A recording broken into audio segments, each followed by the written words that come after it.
This KFAN podcast is sponsored by Builders and Remodelers, exclusive Twin Cities provider of Elements Windows. Get the highest quality windows at unmatchable value. Visit buildersandremodelers.com for more details. It's true that some things change as we get older. But if you're a woman over 40 and you're dealing with insomnia, brain fog, moodiness, and weight gain, you don't have to accept it as just another part of aging. And with MIDI Health, you can get help and stop pushing through it alone. The experts at MIDI understand that all these symptoms can be connected to the hormonal changes that happen around menopause, and MIDI can help you feel more like yourself again. Many healthcare providers aren't trained to treat or even recognize menopause symptoms. MIDI clinicians are menopause experts. They're dedicated to providing safe, effective, FDA-approved solutions for dozens of hormonal symptoms, not just hot flashes. Most importantly, they're covered by insurance. 91% of MIDI patients get relief from symptoms within just 2 months. You deserve to feel great. Book your virtual visit today at joinmidi.com. That's joinmidi.com. Something unexpected happened after Jeremy Scott confessed to killing Michelle Schofield in Bone Valley Season 1. Every time I hear about my dad, it's, oh, he's a killer. He's just straight evil. I was becoming the bridge between Jeremy Scott and the son he'd never known. At the end of the day, I'm literally a son of a killer. Listen to new episodes of Bone Valley Season 2 starting April 9th on the iHeartRadio app, Apple Podcasts, or wherever you get your podcasts.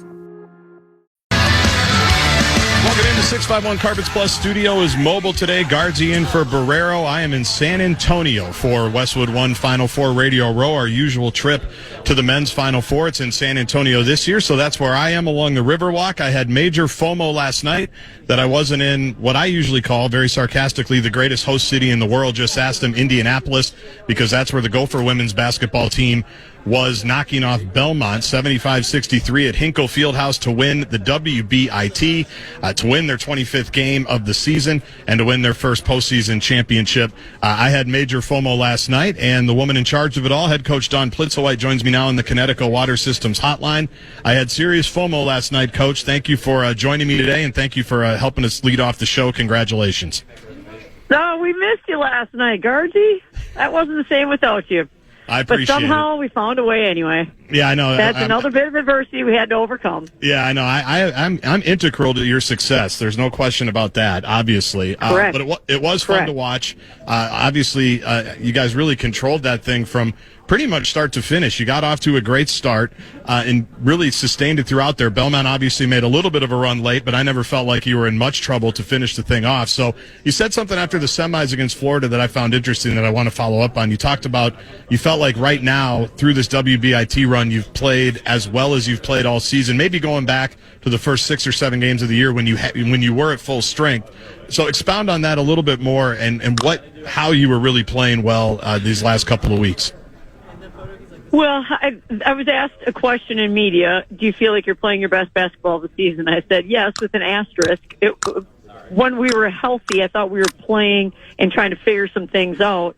And so, yes, I think we were playing as well as we could play, given the circumstances, the hand that we were dealt with, obviously having Mara out and Taylor Woodson out. But I thought what we were doing, I thought our rebounding down the stretch was as good as it was all year.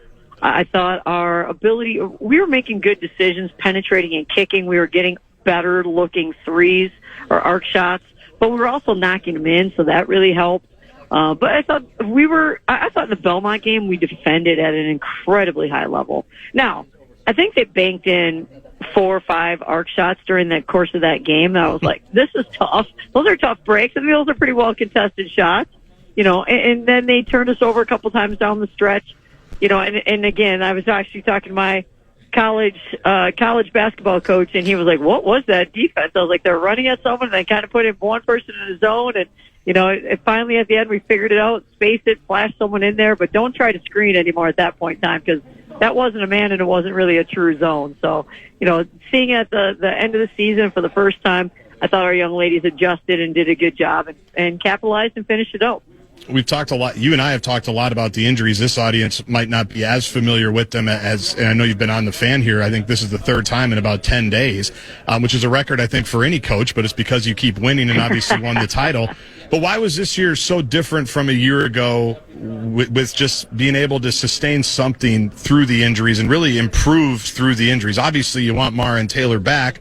They were huge pieces to what you were putting together there the first handful of games. But why were you able to sustain, I guess, just more consistency and more success through the injuries this year? Well, I think overall it's a tribute to the players that we had that returned, because I think each one of them got significantly better. They developed their games from last year to this year, and that's a tribute to them. I also thought there were some young ladies who stepped in who really helped us this year. Tori McKinney, obviously, one of them who really stepped up and helped us, and was actually the WBIT, MVP as a freshman. That's pretty impressive. Annika Stewart came in and really helped us. Alexia Rose helped us. So I think we added some pieces and some players that really helped us at a high level, and at the same time, I think the players who returned really developed their games and got better. And I think last year when Mara went down and got hurt, it was such a shock to our system. And this year when it happened, while it was still a major shock, it was like, okay, but we know that we can do this. We know, because unfortunately we've been through it. With all that being said, I think, I give Mara and Taylor Woodson a lot of credit, because if you watched our bench during the course of that WBIT, I thought Mara was close to getting in trouble by the officials a couple times, because I think she was on the court a few times. She got so excited on the elevated floor and jumped out there. Even our home court against Gonzaga, man, that young lady had a lot of energy, and she looks good jumping around, doesn't she?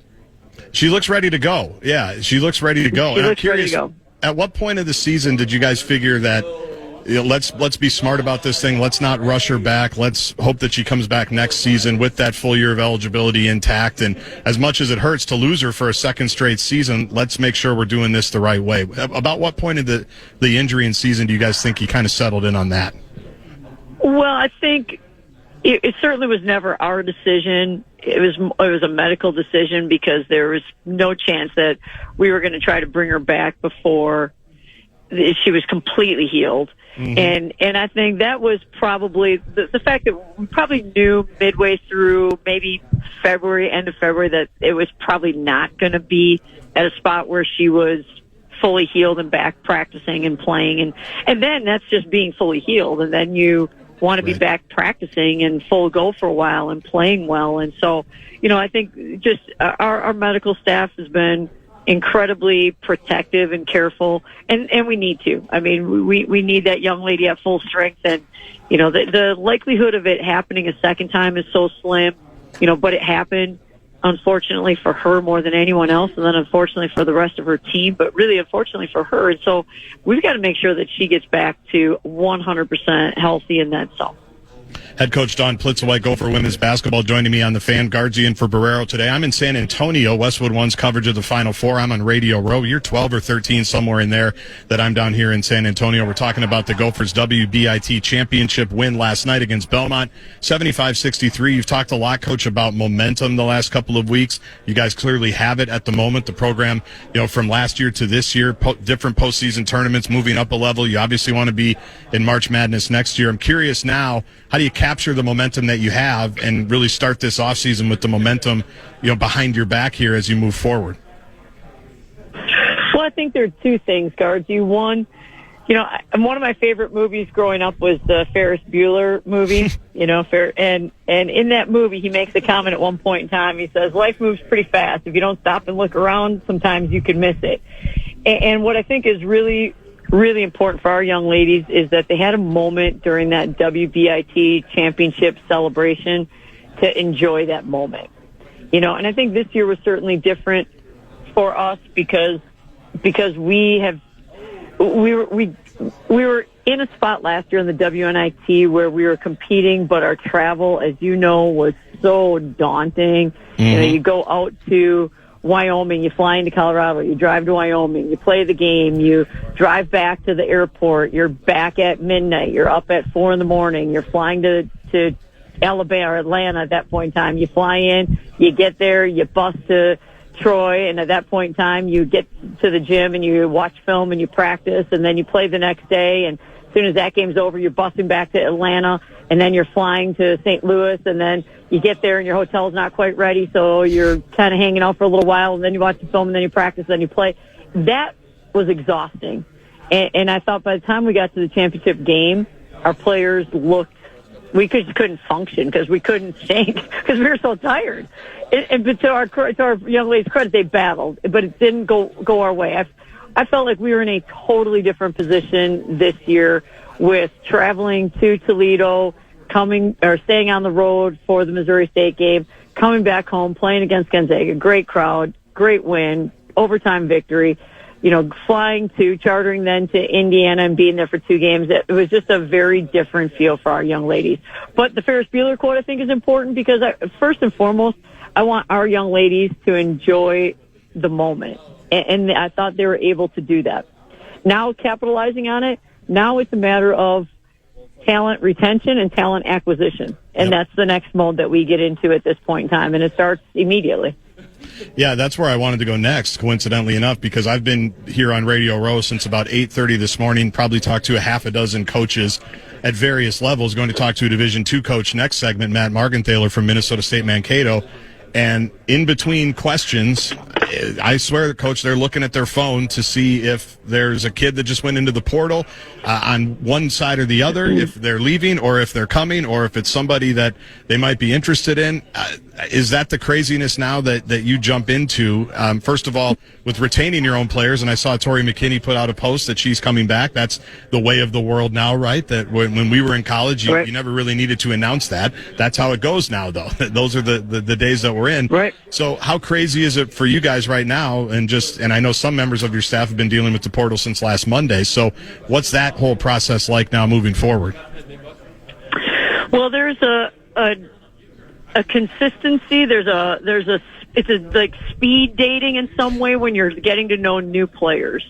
And so during the time when players go into the portal, it's get to know either those players or hopefully have relationships with either their coaches in the past. Maybe you've recruited them in the past. Maybe you're trying to get to know them.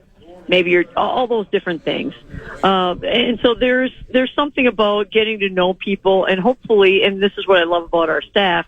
Our staff has been together for quite a few years. They know a lot of people, are not just in this area, but around the country, and have great connections. But also, I think it's really important that we are united and we know what type of player, person, all those type of things fits us at a really high level. What kind of kids really, or young ladies really excel. And so trying to find those and find the right fit. I think we've done a lot of our work in terms of working to retain our young ladies during this tournament stretch, and trying to make sure that that's taken care of to the best of our ability. So, feel like we're in a decent spot with that. And obviously, you're always trying to put yourself in the right spot. I think we have an incredible young ladies. I thought it was really fun. So I think the Ferris Bueller quote, life moves pretty fast. And so to be in the precious present yesterday and to watch them enjoy that moment together. I have a funny story for you. So Amaya Battle grabs the trophy, and everyone does the trophy thing, takes their pictures, whatever. And then when we were sitting in the locker room and I was talking to the team after, now there had been, I don't even know, like an hour and a half long celebration on the court. And now we're sitting in the locker room afterwards, and Amaya's holding onto the trophy. She has the net around her neck. Next thing you know, we're going to the ice cream shop to celebrate. Yep. Still holding the trophy, still net around her neck. We go to, finally, we have to wait for the tornadoes and the thunderstorms to pass. And so we're sitting in the airport kind of waiting for our everything to kind of clear. For 3 hours, she was holding that trophy and had the net around her neck, and I thought that was a really, really cool moment. So it was fun to see them to really have fun enjoying that. And I think that is such a big part of this. The culture, the camaraderie that our young ladies have is something that is really special, and we want to make sure that we keep that within our program. Yep. And that we recruit young ladies to come in and really help us continue to build that too.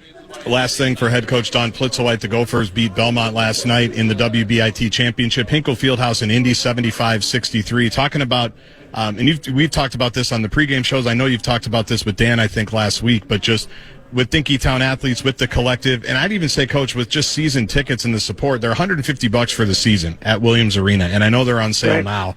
And you jumped up after the Gonzaga game on the scorer's table and basically thanked everybody for coming and said, get your season tickets. And if you start to, get out of the present for a minute and start thinking about next year with the core that's coming back, the injured players that are coming back, whoever comes in the portal, I know you have some freshmen coming in.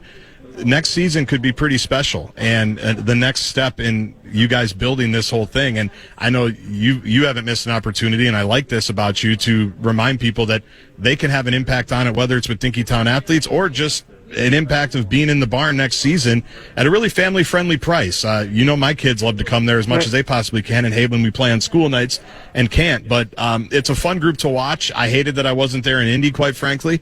It was fun to watch it from afar, but it is a good group and an easy group to pull for. Well, you're exactly right. And we had a group that chartered down from Minneapolis to the game yesterday. We had a great fan base who was there. And after the game, when the players were still celebrating and making their snow or their angels and the confetti on the floor, they were having so much fun with that. I went around and tried to find all the fans who came and thank them, And then I remember a lady saying to me after the game, she's like, you know what? Now, Coach, now you got to keep them here. And I was like, you know what? And NIL is a big part of that. So anything you can do to assist us with that, we greatly appreciate, because that is a reality, And I don't know that everyone understands how big of a reality it is right now, but it is making sure that we are taking care of the young ladies who are building this. And we are building something that I think is really special. I do believe we're gaining great momentum. I get excited, in seeing our young ladies compete at such a high level, and knowing that we're going to, I think the pieces that are going to help us next year, and Mara and Tay and the young ladies coming in, I get excited. I get really excited. Now, we also have, we're mandated. As a matter of fact, we talked about the seniors in the locker room after the game, and then the returning players were all like, and the rest of you guys will see you in 2 weeks. I was like, yeah, that's exactly right. We'll see you in 2 weeks. We'll get to work at that point in time. Take a little bit of a break. But, it's important that our fans here who I think there's great energy. I think there's great energy around our program right now. We need to continue to build that in a lot of different ways, through how we retain and recruit, but also within this program and selling season tickets. And let's take this thing to a whole nother level, but we need help doing that. Appreciate the time, Coach. I know you had a lot going today. Get back in the portal, maybe have 10 minutes to decompress, and hopefully we'll see you on campus in a couple of weeks. Thanks for everything this season. Thanks, Gaardsy. We'll talk to you soon. Bye. That is head coach Dawn Plitzuweit on the Connecticut Water Systems Hotline, talking about her squad winning the WBIT last night. We are just getting going here from San Antonio, Radio Row. Gaardsy in for Barreiro today and tomorrow. Got a conversation coming up with Gopher Athletic Director Mark Coyle that will replay in the 5 o'clock hour. Chris Hine, Star Tribune beat writer, covers the Timberwolves. He'll join from Brooklyn at 4:30. And when we come back, I always like having our friends on when we're rolling around here at the Final Four. And a guy who's come by, I think, since 2011, back when I met him, Minnesota State Mankato head coach Matt Margenthaler. We're going to talk about the Mavs program. We're going to talk about the craziness in college basketball and really just college sports in general, because he's tied in with the NABC as well. Always fun with head coach Matt Margenthaler, and he joins me from San Antonio. It's true that some things change as we get older. But if you're a woman over 40 and you're dealing with insomnia, brain fog, moodiness, and weight gain, you don't have to accept it as just another part of aging. And with MIDI Health, you can get help and stop pushing through it alone. The experts at MIDI understand that all these symptoms can be connected to the hormonal changes that happen around menopause, and MIDI can help you feel more like yourself again. Many healthcare providers aren't trained to treat or even recognize menopause symptoms. MIDI clinicians are menopause experts. They're dedicated to providing safe, effective, FDA-approved solutions for dozens of hormonal symptoms, not just hot flashes. Most importantly, they're covered by insurance. 91% of MIDI patients get relief from symptoms within just 2 months. You deserve to feel great. Book your virtual visit today at joinmidi.com. That's joinmidi.com. Something unexpected happened after Jeremy Scott confessed to killing Michelle Schofield in Bone Valley Season 1. I just knew him as a kid. Long, silent voices from his past came forward. And he was just staring at me. And they had secrets of their own to share. Gilbert King. I'm the son of Jeremy Lynn Scott. I was no longer just telling the story. I was part of it. Every time I hear about my dad, it's, oh, he's a killer. He's just straight evil. I was becoming the bridge between a killer and the son he'd never known. If the cops and everything would have done their job properly, my dad would have been in jail. I would have never existed. I never expected to find myself in this place.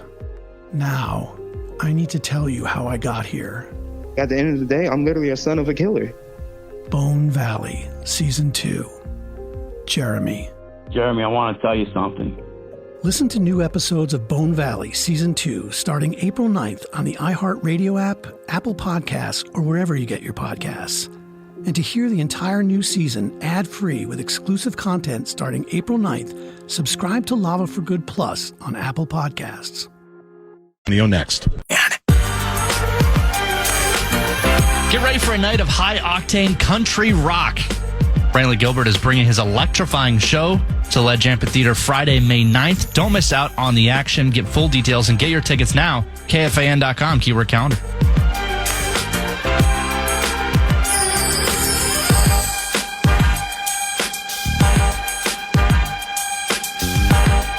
Welcome back to San Antonio. Gaardsy here on Radio Row.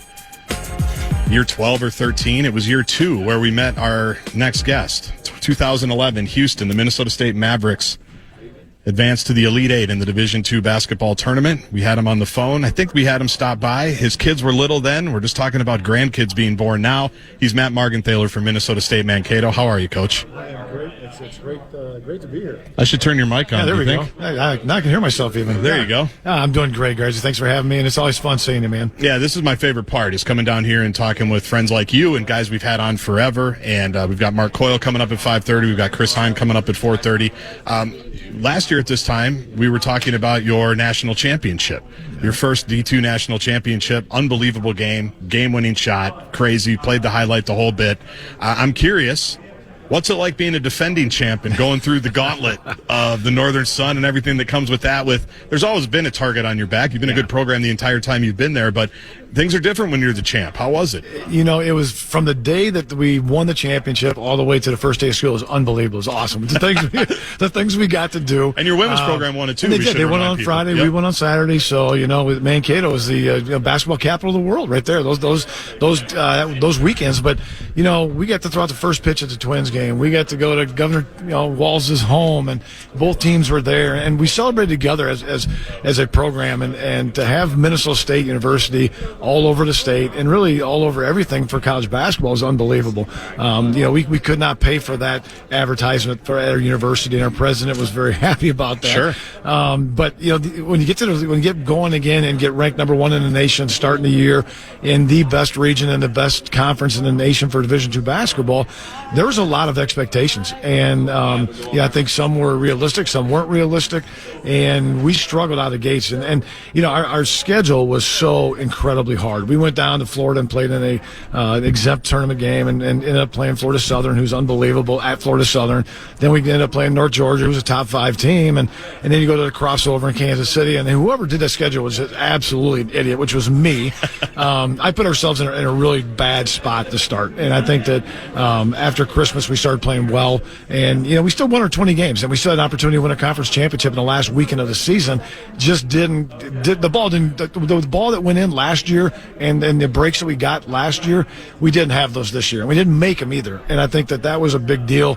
But it's every year a team's different, and guys, they always want to be the man until you have to be the man. Sure. And that's a hard thing for some young guys to do. So I'm curious how you process things as the coach. Does it make it easier in your mind of, well, I've got my title. We've got our title. Right. That was great. You're not chasing that anymore. I know you were chasing that for a long time. Yeah. Or does it make it worse, like, oh, that's an addicting feeling. I want the confetti. I want CBS on that Saturday. Right. Like, does that become consuming? Kind of take us through that psychology. A little bit of both, because what I don't want, and I honestly changed maybe 10 to 12 years ago.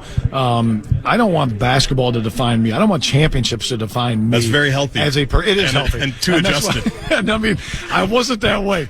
But I will tell you, you know that. Yeah, I do. You saw me. But I think that, winning the championship does obviously help alleviate a lot of pressure, a lot of different things that go on. But that run was so phenomenal and so much fun. You want to do it again, and you get that taste of it. You want to do it year after year after year. And even like my wife's like, "Well, this was we're done too early." I'm like, yeah, I mean, and she wants to go to the championships luncheon, which she's used to doing, and we're not doing that this year. And there's a lot of perks that come along with winning the championship, and it was a surreal kind of, to win the championship was surreal, and then even moving forward to this year, you learn every single year, right? I mean, you really do. And then this profession I love is because you're dealing with young men, 18 to 22-year-old. We're not the hockey program when their 22-year-old freshmen are coming in. Right. Our guys are leaving at that time. Right. But it's fun working with these guys and trying to mold each year a different team and trying to win championships. And our expectations at Minnesota State are always to win championships. I mean, our football team went in the Final Four. Hockey made the NCAA tournament. Our women's program made the NCAA tournament again this year. If you don't do that, then you're not having a successful year. And that's a tough thing to swallow at times. So I'm curious, you know this because you're the president now of the NABC, which I want to spend a couple of minutes on, which puts you in the room with any Division I coach that anybody's heard of that's listening right now, and now I guess you're in charge, which is interesting. How about that? Yeah, we'll talk about that. But every coach that I've had here, and I've mentioned I've been here since about 8:30, so I've probably talked to half a dozen of them. A lot of them from mid majors to low majors. A couple of Power Fives. Greg Gaardsy joined me, but even he had to deal with transfer portal stuff a year ago and didn't really know which way he was going to go. So I'm curious, at your level, how much are you dealing with it? How hard is it to plan year to year? You always had transfers. I remember that. We talked about that. Yep. That was part of your success, was a lot of bounce back D1 guys would come to Mankato after 1 or 2 years at a low major and say, this D2 life is actually pretty good. So how do you plan for the future? Is there such a thing as planning for the future, or how do you build a program compared to when we first met in 2011? Fortunately, I have always been a transfer guy. The day I got the job in Mankato, on my drive over, I was on the phone with 2 or 3 transfer kids that came in, and like we were labeled that early in my career. Now everyone does. Remember when that was a bad thing? That's true. I was labeled that, and we were like, "Oh, Mankato gets all the transfers," and because we have the best facilities, we have the best university, we have all the things in tie that you want as a college student. Mankato, I can check the box, the box. And so, but now it's the landscape of the game right now. I mean, it's guys think the grass is greener somewhere else, and they're making money, and that's the big issue right now. I would say this, that in our basketball program, we do not have name, image, and likeness. I know a lot of people think we do. I'm going to put it out there because we do not. We don't have $1, and so I would love to get a collective, but I think on Monday that's all going to change anyway. Right, is when the judge is going to come down and make a decision, and we're with Charlie Baker today, and they think that it's going to be a positive decision for the NCAA, and they're going to have an injunction that's going to come forward that's going to basically give these Power 5 really universities the opportunity to decide what they want to do with the money, and it's not really going to be driven by the NCAA. It's going to be driven by the university itself and how they want to distribute the money amongst men, women, football, basketball, baseball, whatever that is. And everybody's going to do it differently. No question. And then you got teams, universities with football and not football. Right. That was brought up today. It's really an interesting time to be the president of NABC. And John Calipari is the president, the past president, and he stood up about 5 minutes before the meeting's over and had to leave. He had something, Big John, Cal's got to do his own Cal thing. And so he stands up and says, "Oh, Matt's the president now. Best of luck." And walks out of the room. Yeah. And so drop the mic type of deal. And there I am, and everyone's looking at me like, basically, who is this guy? But yeah, it's been a long time since the Division II has had a representative as the president. I think, again, this is going to be a big thing for our division. It's going to be a big thing for our conference, and it's going to be a really big thing for our university, just to have the Minnesota State again out there with a lot of the NCAA and NABC things that we have going on. Well, I think it's Ben McCullum, who I know you know. He's won a title or two. He has. It shows, and we've talked about this, the level of coaching at all levels now is crazy, right? And the gauntlet that you go through, it just shows you that 2 years ago he's going up against you, basically, right? He's a pain in your ass. Now he's a pain in Nico and Greg Gaardsy and everybody else. That's right. But that's and the other point is there's good players there too, right? Because he basically picked up 4 guys, went to Drake, won a bunch of games, and now he's the coach at sending out pictures with Tom Davis. So there's still ways for all you guys to do it. And I think the moral is there's good basketball and good players everywhere right now. Well, there is. The team that we beat in Northwest Missouri was Drake's team. Right. But that's how good we were. Yeah. That was Northwest Missouri. Tell your wife that when she's mad about the lunch that she couldn't go to. Exactly. So that that's the level of basketball we have, and what we're seeing is that there's a lot of Division I guys coming into our league. There's 3 guys in our league right now that are moving forward, making really substantial money, going to different places, and that's tough. And we've signed 2 kids out of the portal already. One from NAIA, one from a Division II program. We got 3 high school kids coming in. We got a couple of portal kids coming in next week. So it's never ending. We don't have a dead period. Like Division I they're dead right now. They can't be out. We can be out. We're on 24/7, 365 days of the year, and that's a tough thing. That's why that phone is. You have to charge it up at about noon every single day because you're on constantly with everything, and you're not only recruiting, but you're continually recruiting your own guys to stay. And it's a different world. It was different. 25 years ago, I took the job at Mankato. It is totally different today, and you have to embrace the changes, or you're just going to be passed up. We're talking with head coach Matt Margenthaler from Minnesota State Mankato. A couple of final things for him. The new incoming president of the National Association of Basketball Coaches joins us pretty much every year here at the Final Four on the portal. I asked Mark Coyle this, and he didn't really have an answer, and I don't know if there is one because it sounds crazy that teams are playing right now. Or even a week ago, they're game planning for a Sweet 16 game, but also, hey, who's in the portal? Do we need to set up a visit for next week when we're back for 10 minutes?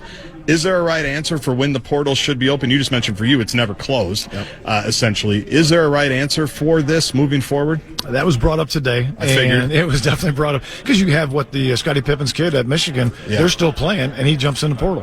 I mean, it's like it's who's going to be the first one to do it at halftime? I think Barreiro tweeted that. It might happen here soon. It might. They send it out to Tracy Wolfson, and they say, "Hey, and by the way, player X jumped on the portal." I talked with head coach. They want to make this adjustment, but also this kid's not here because he's in the portal. He didn't like how the first half went. Yeah, and that could have happened in St. John's a couple weeks ago. Seriously? Yeah. And he's in the portal now. And so it's just, I don't know if there's a right answer. I don't know if the NCAA has the right answer. They said today they don't.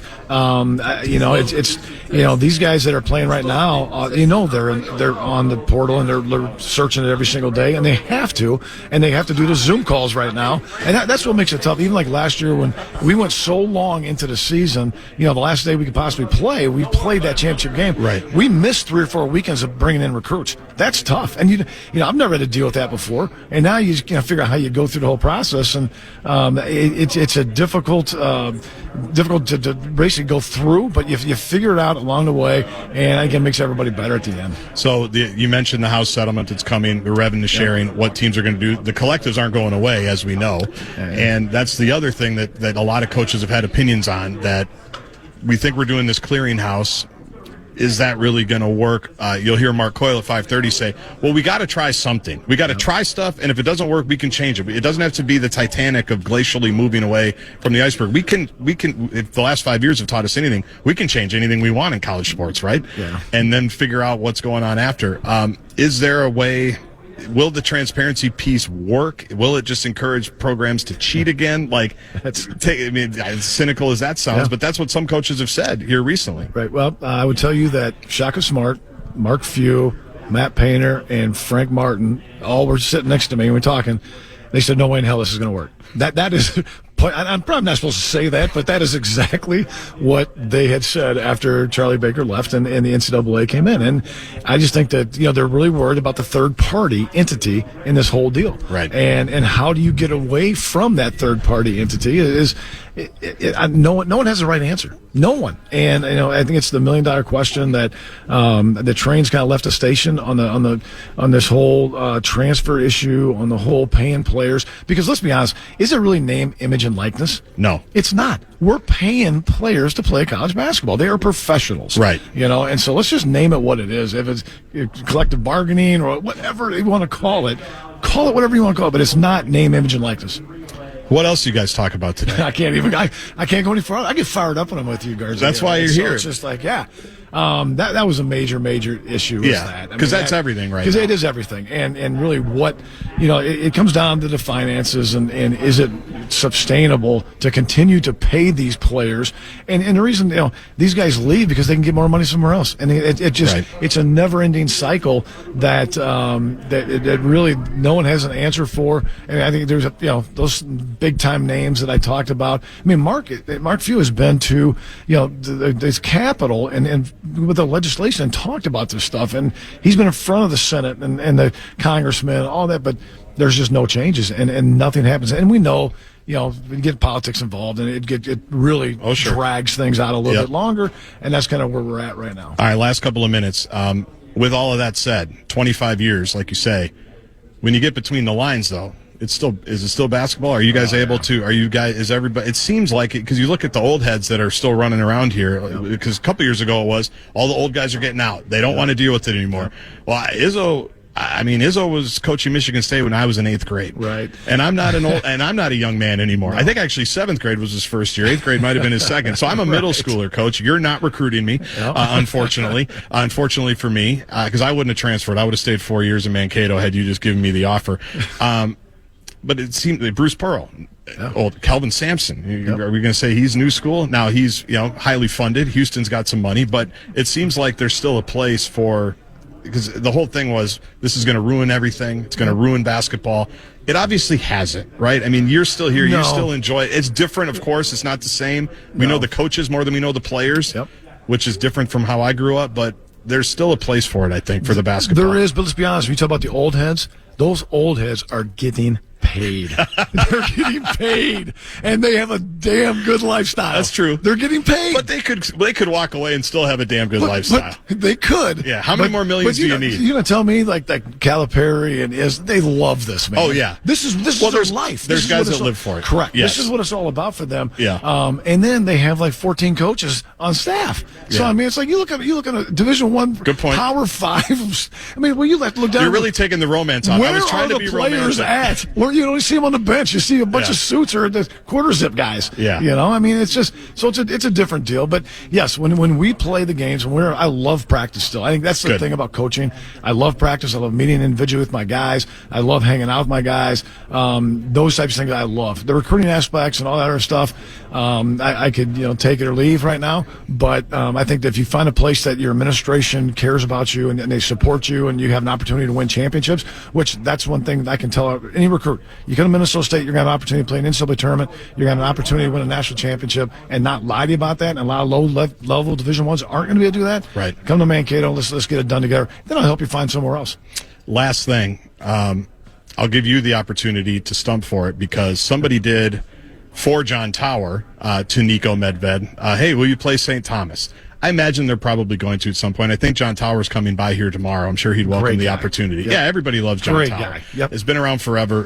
He doesn't have to be a professor anymore, so that's good. Right. Even I'm sure he misses the classroom. Yep. But now he's a Division I head coach, so you can't really teach a class unless you've been doing it forever. I know playing an exhibition game against Minnesota, the Gophers, would be important for you. You've done it before, I think. Yeah, we have. I remember the time when the Northern Sun basically did the tour. I think it's a good idea. You and I talk about that a lot. It went away some years ago, and I know you'd love the opportunity. And maybe you'll be the first game in the newly renamed barn because they're going to sell naming rights here. Yeah. So there you go. I think that what needs to happen, what I'd like to see happen, is that the Gophers play all the Minnesota schools. And in Division II, all the Minnesota schools, and you rotate it. Why do you hate Dan Kosmowski? I love Dan. I love Dan. Why don't you want St. Olaf to come because back? I want like once every 4 or 5 years the opportunity to play the Gophers and get a little bit of a check to go up there and play. Sure. And I think that you're right. Let's just keep it the whole gamut, just the Minnesota schools, colleges. Why do you hate Abe at McAllister? Here we go.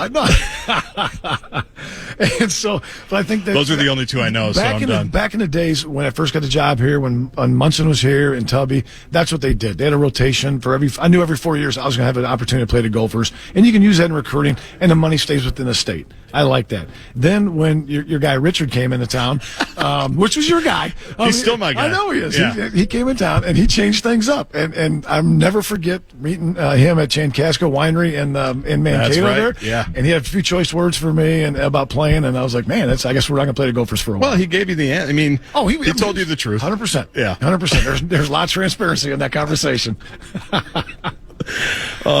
I wish you didn't have to go for a walk with your wife. I wish we could do this for another hour. I know. She's I better be quiet on that one. Yeah, she's been waiting for like 9 hours while you've been in board meetings and waiting for me to get to you. But this is always fun, man. Thank you so much. Awesome. I appreciate it. I really do. Yeah, this is we'll do it next year, hopefully in Indy, the greatest host city in the world. Yeah. Just ask them. Hey, next year the Division 1, 2, and 3 in the NIT championship is going to be all in Indy.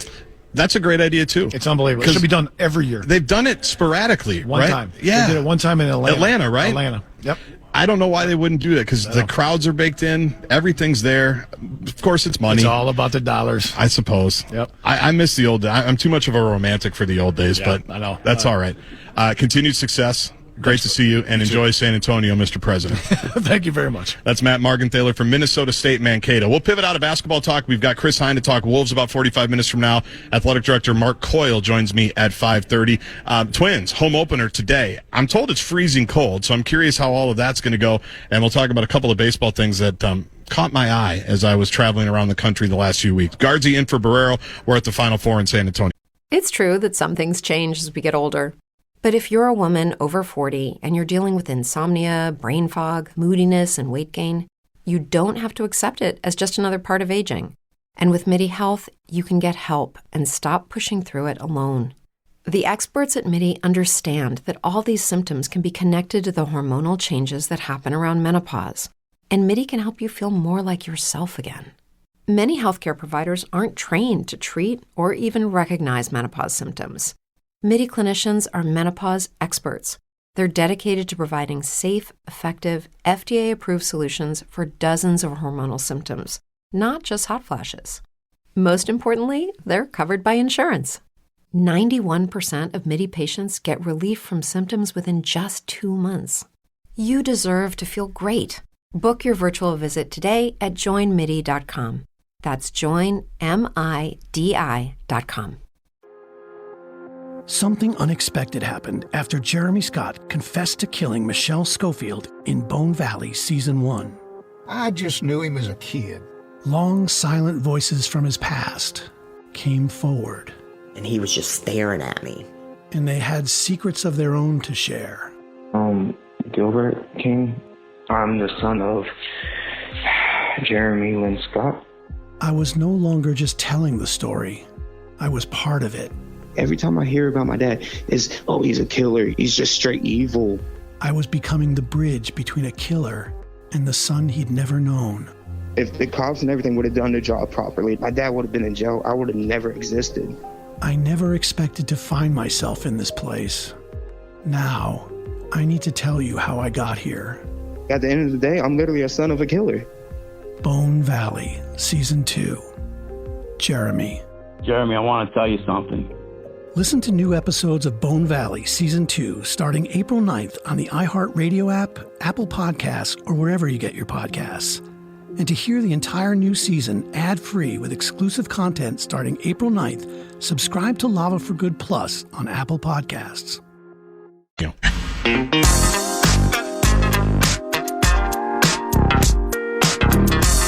Join Muss and Miller Lite at Little Village Pub in White Bear Lake today from 5 to 7. Stop by for your final chance to win a spot in the Vikings Foundation Golf Tournament and to load up on sweet Miller Lite golf gear.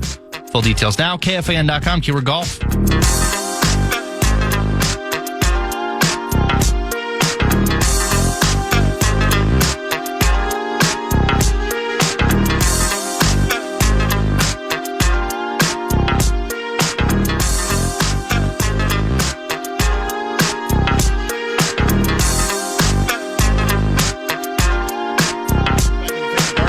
Radio Row, San Antonio Davey. We are presented by Kohl's. You can make this spring a stylish one with on-trend looks for every occasion when you shop at Kohl's and Kohl's.com, where families come first. You're 12 or 13. Can't remember exactly how many Final Fours we've been to. Oh, good for me.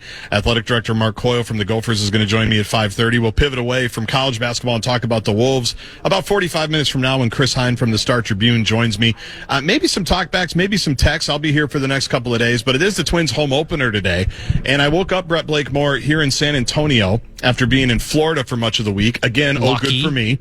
And it was like 90 degrees when I left yesterday. It was snowing and 30 when I got to Minneapolis. And it's like 95 degrees here on the Riverwalk. It's like record heat right now in San Antonio, Davey. And I look out and I'm following, just checking up on the news of the day, of the morning, and I know PA was at Target Field, and it's like 30 degrees at home, right, at this moment, and we're playing baseball, maybe 40 degrees somewhere in that neighborhood, and people got to love their ball, man. They're better ball guys than I am to be out there today. But the Twins have actually, after an 0-4 start, showed a few signs of life. They're tied with the Astros right now, 2-2, end of the second. Seems like the issues with Twins TV are minimal from what I can gather. Maybe someone can correct me. Bradshaw and Brian, KFAN text line 64686. You can also tweet me at Gaardsy. But it seems like that whole thing, as long as your cable provider has it or you've bought the stream, things have worked out okay through the first couple of days. But they're tied at 2 here at the end of 2. Joe Ryan pitching today for the Twins. Correa has an RBI. Larnach has an RBI. Buxton's playing. That's always good. Had a long rain delay yesterday against Chicago. And then Joe Ryan gave up a couple of dongs in the second inning, and that's where we are, tied at 2. I was listening to Common when I was driving home or driving around town yesterday before I had to come to the airport for San Antonio. And he was reading a story from Dan Hayes in The Athletic about the Twins and about their start.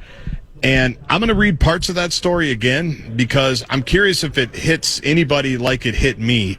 But it has to do with the Twins' slow start and how they were trying to figure out, well, are we just this bad or are we just really unlucky? And no surprise, the players believed that they had just been unlucky as they lost the first 4 games of the season. And this is not to shade Dan Hayes, who wrote it, because I just feel like this is the trend that we're going down. But just let me read some of this, Brett, and then I want your opinion on it, because he's talking about, he had a bunch of quotes in it. It says, no amount of bad luck can be viewed as the culprit for the team's 0-4 start, not when the Twins were outscored 28-6 in those contests. The starting rotation's inability to keep 3 of the first 4 games close is why the Twins found themselves feeling as if they needed a victory in game number 5. But then he writes this. It's hard to say Minnesota's offense didn't endure some bad luck. Of the first 92 balls the Twins put in play, only 16 went for hits. The team's 174 average on balls in play, accounting for the lowest such average in the majors. Then you scroll down a little bit more. Through 4 innings, Twins offense produced the 4 hardest hit balls of the game, each exiting the bat at 109.5 miles per hour or better. Each also carried an expected batting average of 310 or better. All 4 found gloves, including all 3 outs in the 4th inning. Want to scroll down a little bit more. Jose Miranda, followed by parachuting a 1-0 fastball for a 2-run single to shallow right field to put the Twins in front 5-3. None of the 4 exit velocities registered as a hard hit ball, which, for the record, is 95 miles per hour or above. In order, they were 84.8, 92.9, 94.3, and 65.1 miles an hour. Now, here's my question. Is this how we have to consume baseball now? Is this how we have to consume sports? And we do this in basketball, too. This is not just a baseball problem. We talk about points per possession. We talk about EPAs. We talk about efficiency numbers. And it's just like slammed into the parlance now. It used to be, Brett, you just watched a game and go, oh, that's too bad. He really hit that one. That was too hard. Now we're literally registering every single exit velocity as, can you believe that was an out? He hit that one 96.7 miles an hour. That's the hardest hit ball that's been an out since 2 weeks ago when they were playing Houston. Do you understand what I'm saying? Like, I was listening to Common read that story, and I just feel like this is telling us about the game. It's technically the game story. It is painting the picture of exactly what happened. But I just feel like it's sucking the life and the energy out of just watching a ball game. And we're doing it in every single sport. I don't think we're doing it in football as much, you can mess around with numbers and completion percentages on this route as opposed to that route and all of those things, but adjusted QBR, yes, there's numbers for everything, and I understand why they're important, and I understand why teams use them and why fans are interested in them. But it just hit me yesterday. I mean, this happens too. Like, you watch a telecast, and a lot of times they have immediately the launch angle or the exit velocity. So I guess my question is this what everybody wants now? Is this what the average sports fan wants when they just sit down to watch a ball game or watch a basketball game or football or whatever the sport is? Do we want to know every single number that accompanies every single play? Because I got to be honest, as I was driving around listening to Common, I was completely lost. I was completely flummoxed.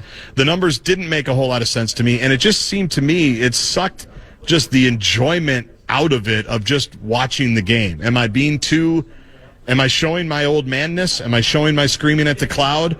Or is this just the new way where every story and every time you talk about something, it's got to be accompanied by every single metric, anything that we can measure to try to make our point? This is what we're going to have to do now. Is that where we are? I don't think you're yelling at the clouds, but I definitely think you've opened your back porch and you're about to make your way out to the deck. You know what I mean? You're on your way.